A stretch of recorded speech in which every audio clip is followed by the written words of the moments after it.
MIMO, AC, Wi-Fi 6, Wi-Fi 7, 6 gigahertz, 5 gigahertz. I mean, what does it all mean? So if you're going to be shopping for access points for your home, it's probably a good idea to kind of understand what you're shopping for. So I thought today we'd break down some of the different aspects of Unifi access points so you can decide what's best for your home.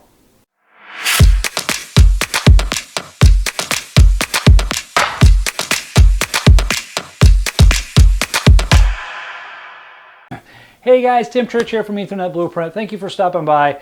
First and foremost, I apologize there's been such a delay between this video and my last one. I've actually been working on a little project and I can't wait to share it with you guys, but it's not quite done yet. So I figured I better get back to work and start cranking out some videos for you guys. So today we're going to be talking about access points, specifically Unifi access points, and what a lot of those little settings and specifications mean that differentiate a $99 access point from a $279 access point, so you guys can make a good decision for yourself. Let's get started. Okay, so the general rule of thumb when you shop for anything is that you get what you pay for, right? It doesn't even matter what you're buying. You could be buying a dishwasher, right? There's two different versions. One has more features, it's bigger, it's faster, it gets your dishes drier, it costs more. So that's how you would decide whether or not which one's right for you. Same thing applies to Unifi access points. Really all Ubiquiti products with their switches and routers, it's all about the features. However, I think when choosing a dishwasher, sometimes it's a lot easier to decide if those features are worth it to you. We all know what an app is. We all know what bigger is. We all know what your dishes getting drier means, right? So it's up to you as to whether or not you want to spend that extra money to get that. However, in the technical world of routers, switches, and access points, specifically access points today, sometimes people don't really understand why the $99 access point is at that price point where the other one is more expensive, and why. What's the difference between them? So I hope to break down some of those barriers today, kind of help you understand at a very high level. We're not going to get too granular with this, guys. This isn't an iteration or a Wi-Fi class, but it's just meant to just sort of break down some of those barriers so you guys can make a decision for you. Let's go ahead and dive over the slides and take a look. All right, guys, so let's talk about the different generations. This is just meant to summarize each area so we can talk about it a little bit. There's a lot of little things that happen in these as well. So let's start with Wi-Fi 5. Wi-Fi 5 is AC, and when we went from 2.4 or Wi-Fi 4 to Wi-Fi 5, it was a huge difference. It introduced the 5 gigahertz band, which was much faster and less congested, and it increased speeds.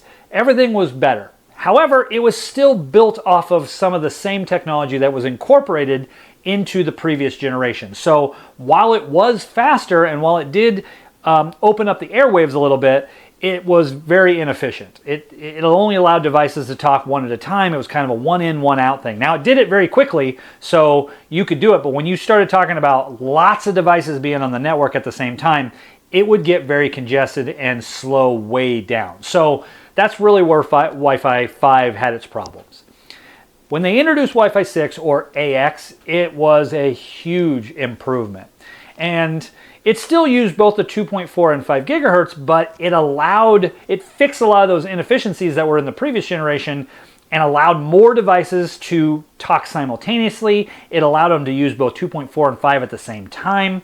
It incorporated a new technology called OFDMA, and it improved like the multiple user, multiple input, multiple output, which again means devices talking at the same time. They were putting more antennas into access points. It just made things run smoother. So for example, if you were at a mall, a big public space with lots of people, and you had Wi-Fi 5 access points, most times you just switch it off and not use the guest Wi-Fi because it was too slow. However, when they introduced Wi-Fi 6, because more devices could be on simultaneously communicating, you might have stayed on the guest network and used it. It just worked much, much better, okay? Now, shortly after that, they introduced Wi-Fi 6E, which is the XE flavor of Wi-Fi, but really not a lot of improvements here. Yeah, it's a little bit faster, but it piggybacks off of most of the technology that's built into Wi-Fi 6, but it introduced yet another Wi-Fi band, 6 gigahertz, to sort of help with some of the congestion. Again, we as consumers have a lot of devices in our homes that we use that are online. Everybody has a cell phone, and so the more devices you had, the more congested the airwaves are. And so they introduced that 6 gigahertz band to sort of help with that congestion, but it really used a lot of the same technology as Wi-Fi 6. But it was nice to have the extra band. And I will argue there's a lot of cell phones coming out now with Wi-Fi 6E built into them that allow you to take advantage of that 6 gigahertz band. But if your device can't operate on 6 gigahertz, then it is a feature that you probably don't care about because you can't even use it. When you take the leap into Wi-Fi 7, we're talking big differences, vast differences between Wi-Fi 6 and 7. So again, it's another very large leap in technology. So there is massive speeds. They're talking with Wi-Fi 7 that you get similar speeds to having a physical connection. And you know, us here on Ethernet Blueprint, guys, we're all about the physical connection. And I still am. I'm not going away from that because all Wi-Fi has its challenges. But it's really fast, guys.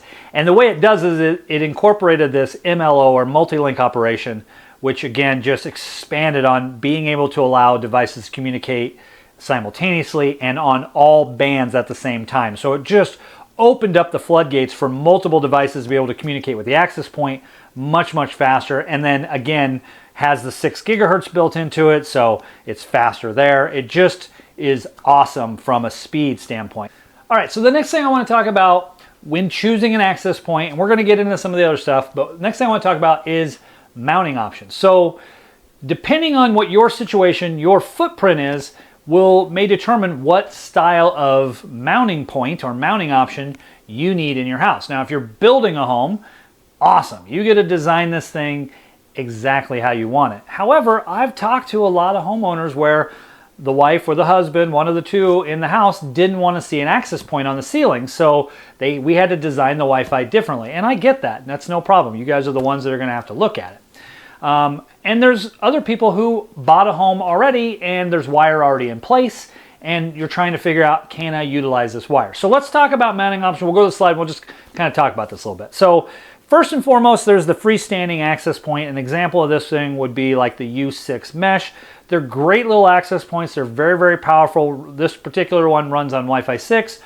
About the size of a Red Bull can, I would say. Okay, great little access points, and they're meant to really set on a shelf. They do have a wall mounting option, which I didn't put here. We'll talk about that here in a little bit, but you know, they're pretty versatile little access point, but they work great. They are one of the only ones I would say that you can just set it on a shelf and maybe plug it into a jack behind a dresser or something like that. Okay, then you have your in-wall access points, and examples of this would be the in-wall 6.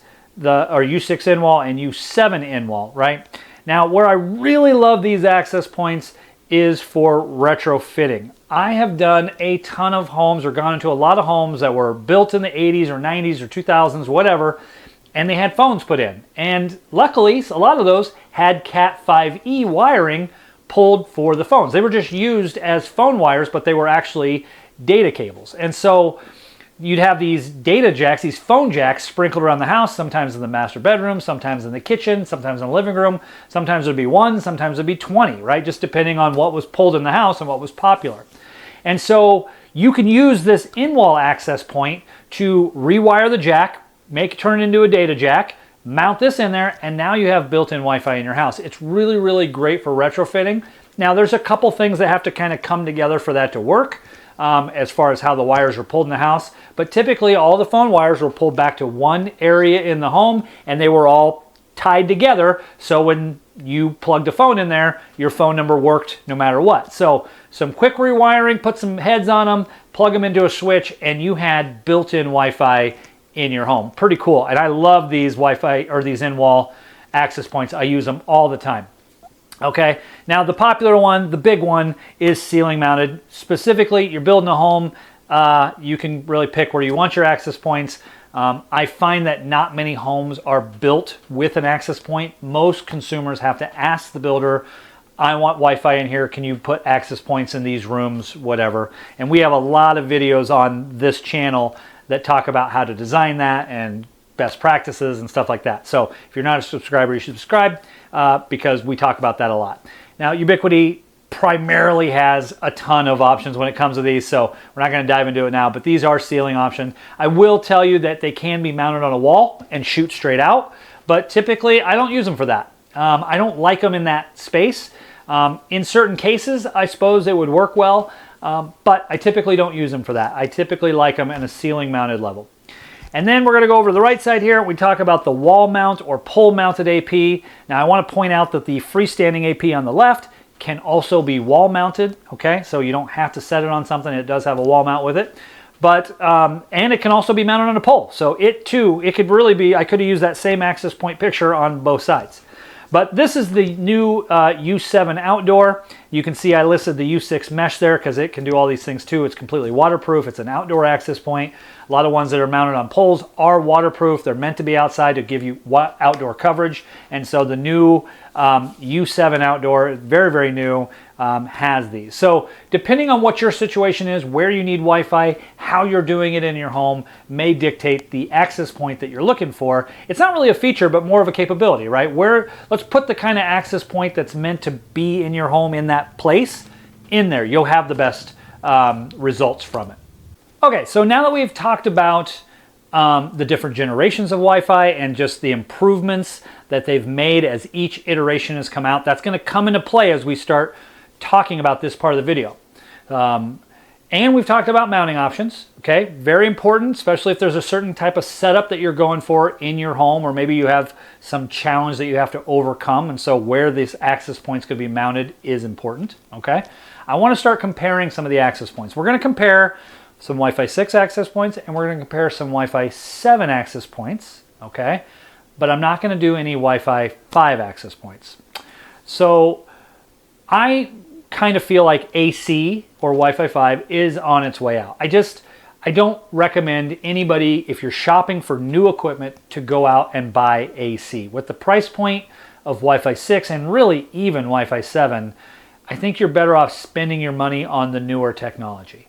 Now, I don't want to naysay or make anybody who has AC products feel bad, because it's not crap. It's still very relevant. They're still selling it. You can buy Wi-Fi 5 AC access points. However, if you're new and you're watching this video because you want to see what to go buy, I don't know that I'd recommend getting AC. I think I'd probably stay in one of the other two camps of Wi-Fi 6, Wi-Fi 6E, or Wi-Fi 7 as it pertains to generational Wi-Fi. So let's dive into some Wi-Fi 6 access points. We'll talk about some of the differences and why these are priced the way they are. Then we'll compare 7 and we'll kind of wrap things up. Okay, so if you get to the slide, it kind of goes from left to right as far as cheaper to more expensive. I want to call out right now the U6 Enterprise. The E in Enterprise is Wi-Fi 6E. So that is a Wi-Fi 6E access point on the slide. So we're going to kind of cover both of those generations in this one slide here. So on the left, you have your U6 Lite. And I would even throw in the U6 Plus, which is very similar to the Lite. I think it's $125 or something like that. So it's, you know, similarly priced. It's on the lower end cost-wise. They're great little access points. Awesome. I mean, the fact you can go buy a Wi-Fi 6 access point for 99 bucks is awesome. Okay, and I really do like them. As we start comparing these, what you're going to see in differences, the big difference between these is the antennas, okay? They're going to be able to talk to more devices simultaneously. They're going to have either stronger antennas or less stronger antennas. They're going to have bidirectional communication or regular communication. That's what makes these go up in price. It's their capability to be able to service more devices at one time. So if you're here and you're looking at this, you want to kind of decide, do I have a ton of devices in my home, or do I only have a few devices in my home? Because if you only have a few devices in your home, the U6 Lite may be a really nice access point for you. And I see people put them in their house all the time. And let's keep in mind too, if you have a bunch of them, right? Let's say you have 4 or 5 in your house, right? Each one is capable of talking to 4 devices at the same time with 2x2 on the 2.4 and 2x2 on the 5 gigahertz. That's the MIMO setting, that multiple input, multiple output. And so basically that's the antennas we're talking about that allow you to talk to more devices at once. But you got 4 of them, each one can talk to 4 devices at once. So it really does depend on your setup. They're a great little access point, and at 99 bucks, you really can't go wrong. They're PoE powered, so they require less power than some of the other ones on the page here. And they have a gigabit port. So they will max out at 1 gig. Okay, that becomes important when you get into the more high dollar ones here on the next slide, but this maxes out at 1 gig. It has a 1 gig port on it. It cannot go faster than that at all. That's as fast as it can go.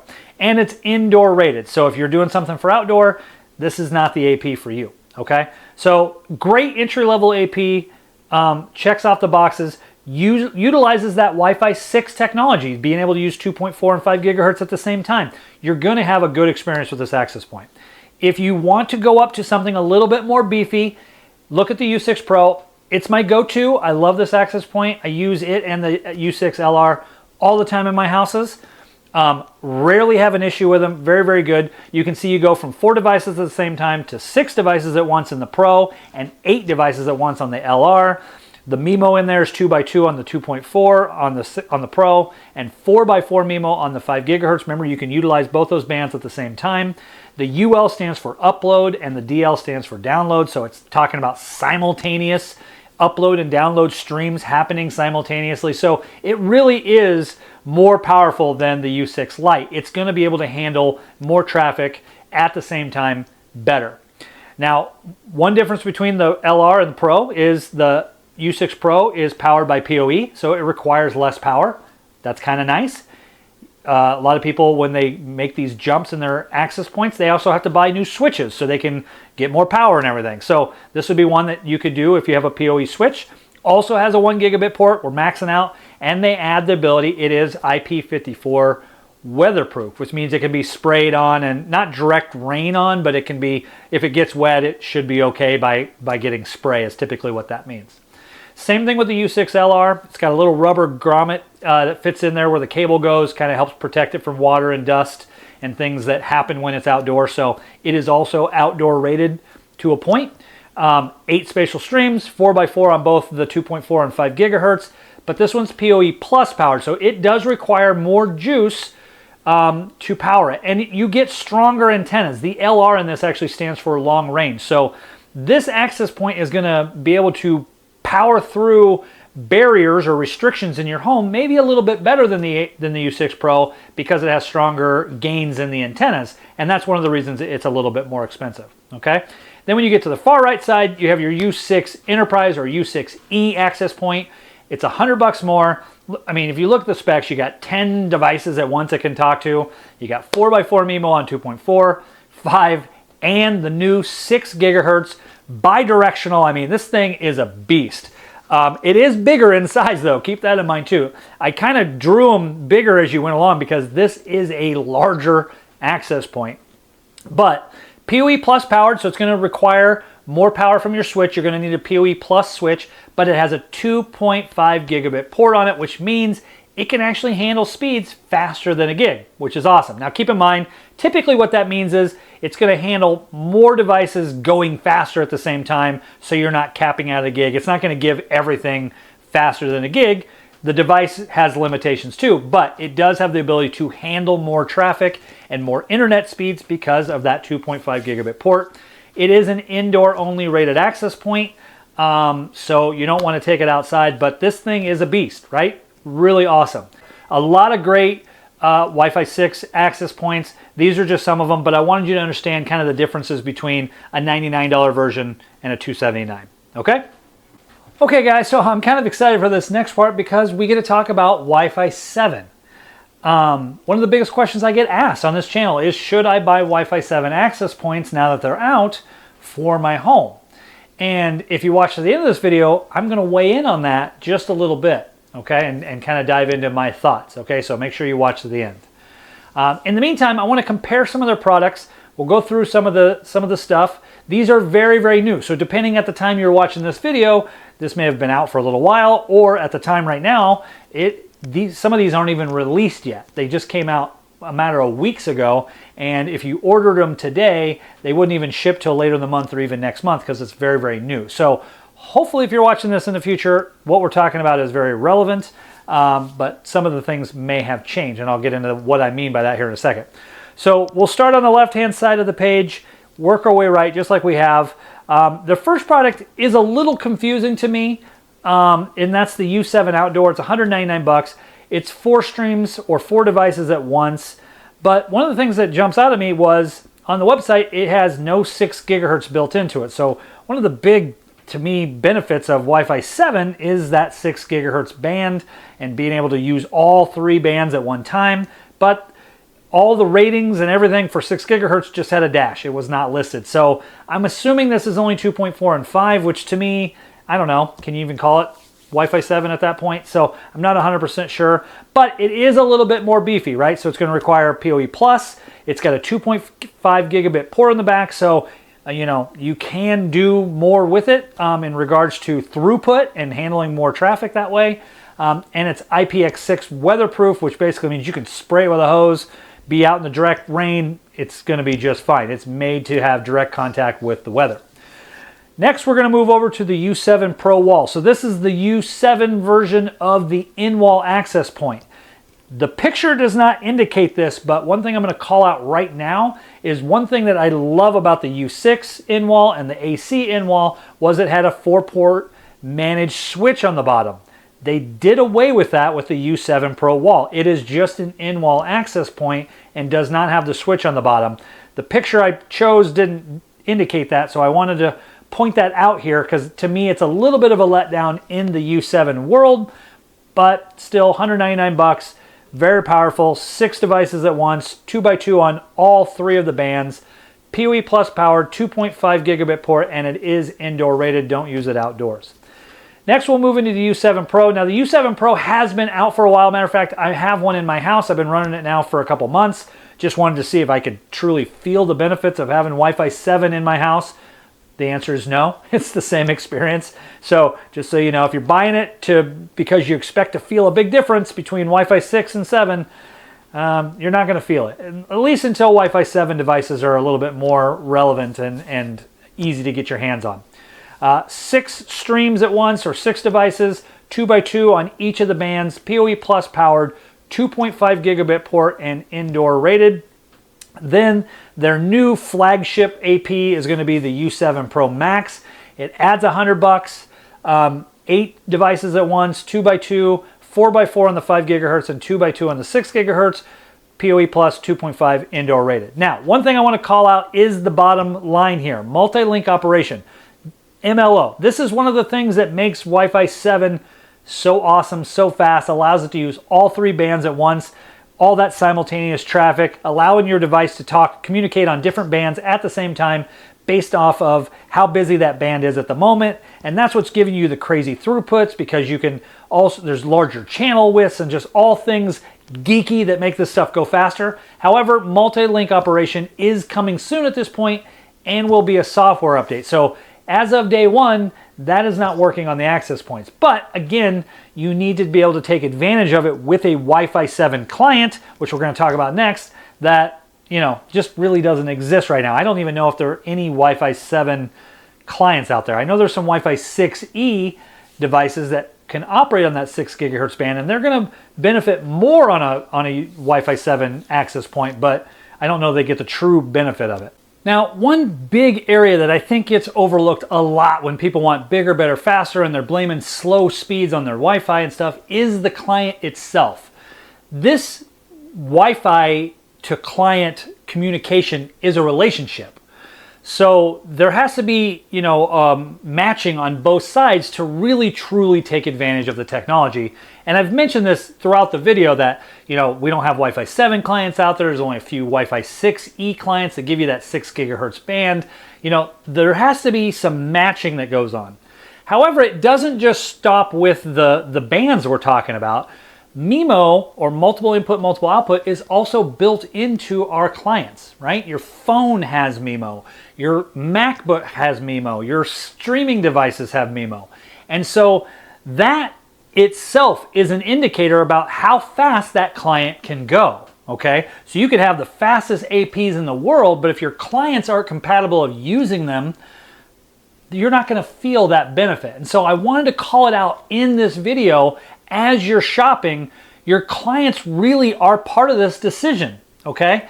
And just kind of understand where you are with your clients, right? Everybody is not gonna go out and buy a new laptop, new Xbox, new PlayStation, new cell phones, new everything just because a new Wi-Fi technology is out there. So you got to kind of keep in mind there's an evolution that comes with this. That's why the access points come first, and we're calling it future proofing because the clients come next. And so that'll be more the norm as cell phones come out and everything, that you're going to have compatibility to really intertwine and take advantage of the technology. Okay, so real quick on the slide, this will be fast, but I just wanted to call out that the device really has to match to take full advantage of the new technology. So just a couple examples here that are really relevant for today. The iPhone 13 Pro Max, which is what I have. I know they have an iPhone 15 now, but I think it might be Wi-Fi 6E, but my cell phone right now that I'm using is Wi-Fi 6